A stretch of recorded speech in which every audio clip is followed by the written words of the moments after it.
I was on a television show, James Robison. But I was on the show talking about my losses, talking about my father, not growing up without a father. And in the middle of it, he said, "Can I give you a hug?" Now, internally, I wanted to say, But of course, my mother, being the gracious person that she is, and watching her in life, I knew I couldn't do that because this is a public audience. So I said, sure. And, when he reached out and hugged me, it was one of the most sincere hugs that I had ever received. Now, people may think that's simple, but that's who God is. It doesn't take elaborate things. He met me in a moment of expressing pain and hurt. And just in that moment, he lets this white male figure reach out to me and extend, a sincere hug.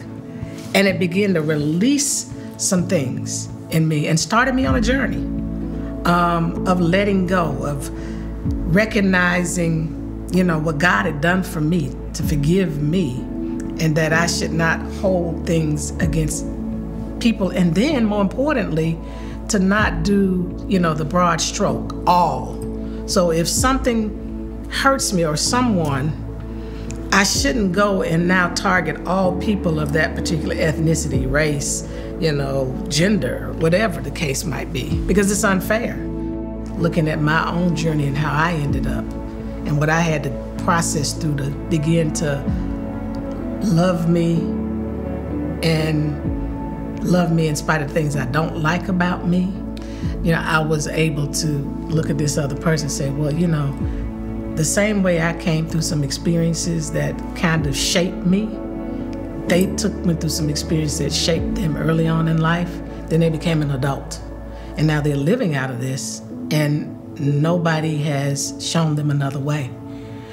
And I always believe that people who are filled with hate, and even though I grew up with it, and that's why I came back, but if you don't have unconditional love surrounding you, I don't know how you get back to that if all you've ever known is hate.